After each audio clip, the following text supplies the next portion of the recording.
Hello friend, welcome to my channel UP board CBSE board show. Friend, आज की इस video में हम बात करेंगे हिंदी, जो कि बीए थर्ड सेमेस्टर का है। और इसमें पहला क्वेश्चन है कि हिंदी कहानी का उद्भव और विकास विषय पर एक निबंध या नीति दीर्घ निबंध लिखिए। ठीक है, तो ये थोड़ा सा बड़ा क्वेश्चन है। ठीक है, इसको आप थोड़ा सिंपल में मैं बता दे रहा हूँ, इसको आप अपने से लंबा कर सकते हैं। ठीक है, देखिए इसमें क्या है कि मानव समाज में कहानी कहने सुनने की परंपरा बहुत ही प्राचीन है।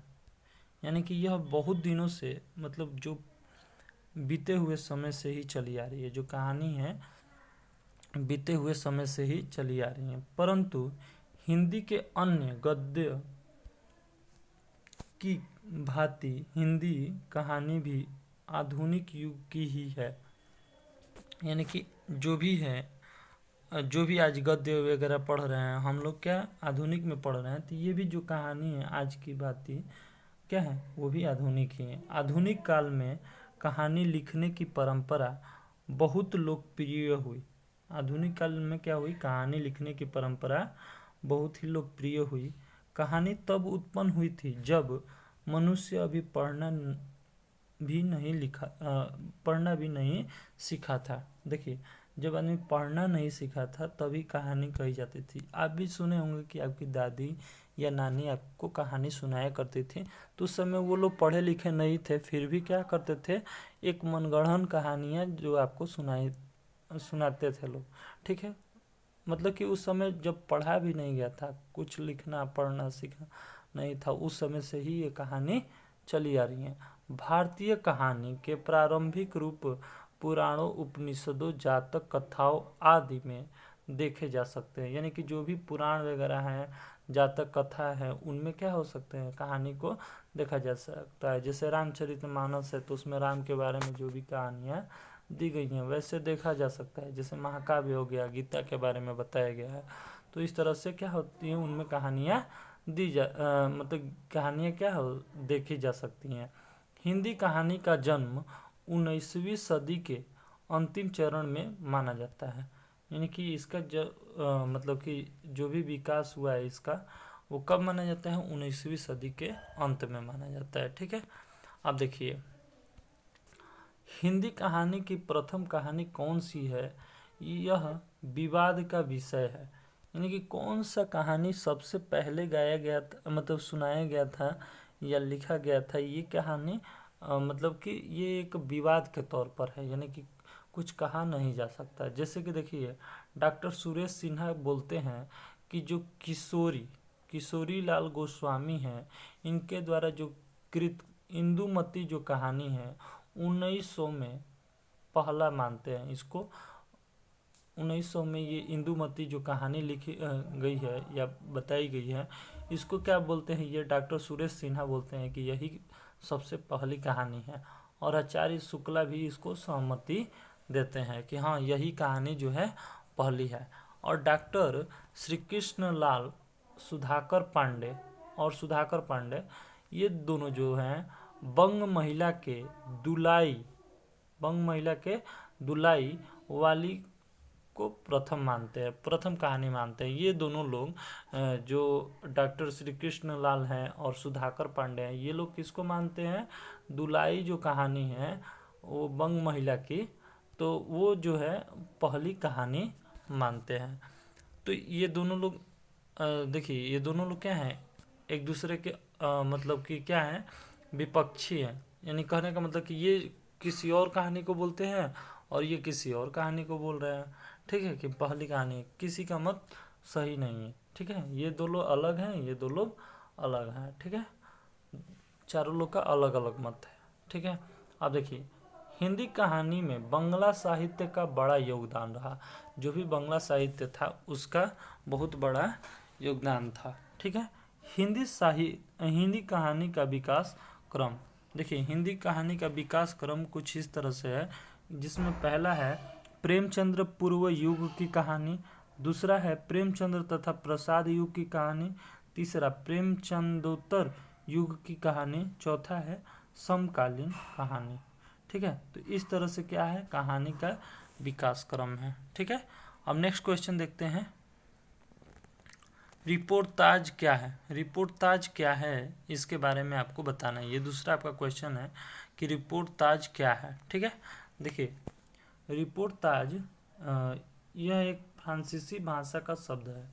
रिपोर्टाज जो होता है यह एक फ्रांसीसी भाषा का शब्द है और अंग्रेजी शब्द रिपोर्ट से इसका निकट संबंध है। रिपोर्ट से क्या है, इसका निकट संबंध है। रिपोर्टाज का तात्पर्य होता है घटना विवरण। इसका क्या मतलब है कि जो भी घटना होता है उसका विवरण रिपोर्ट कहलाता है। ठीक है, रिपोर्टाज कहलाता है। रिपोर्टाज क्या है, एक घटना विवरण है। ठीक है, रिपोर्ट समाचार पत्रों के लिए लिखे जाते हैं। किसके लिए, समाचार पत्रों के लिए क्या किए जाते हैं, लिखे जाते हैं। और इसके साहित्यिक तत्व नहीं होते हैं। इसके क्या नहीं होते हैं, साहित्यिक तत्व नहीं होते हैं। रिपोर्ट के कलात्मक और साहित्यिक रूप को ही रिपोर्टाज कहते हैं। यानी कि कलात्मक और साहित्यिक दोनों ही रूप को क्या बोलते हैं, रिपोर्टाज बोलते हैं। ठीक है, रिपोर्टाज का संबंध वर्तमान से होता है। रिपोर्टाज का संबंध जो अभी चल रहा है वर्तमान, वही है क्या, रिपोर्टाज।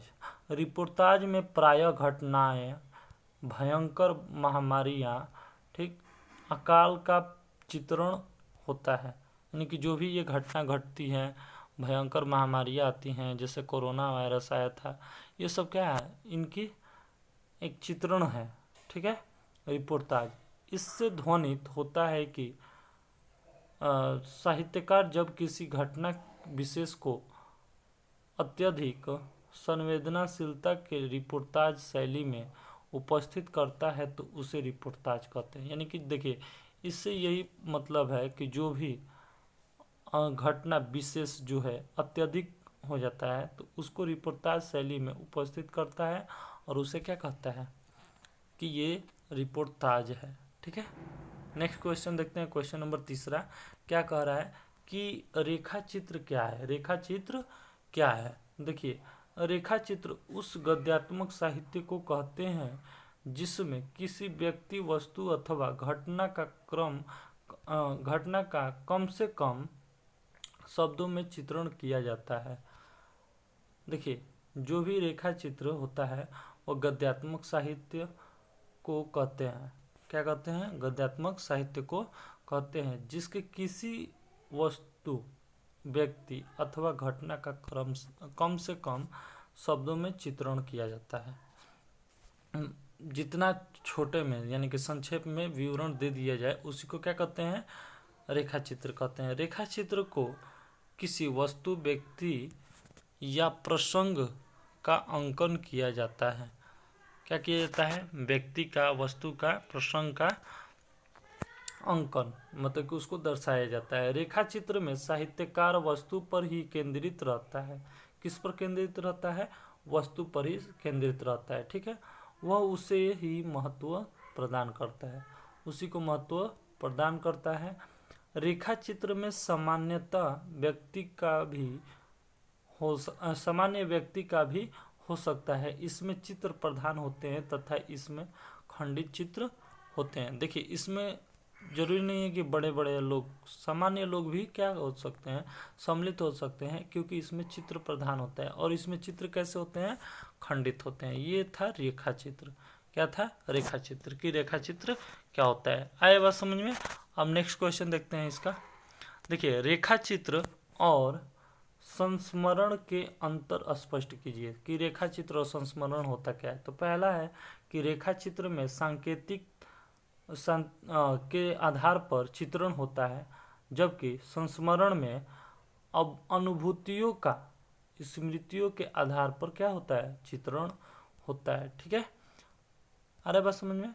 अब देखिए दूसरा क्वेश्चन है, दूसरा इसका अंतर है कि जो रेखा चित्र है सामान्य व्यक्ति का भी हो सकता है, जबकि संस्मरण जो होता है महान व्यक्ति के लिए होता है, यानी कि बड़े बड़े लोग जैसे महात्मा गांधी वगैरह, इन लोग का।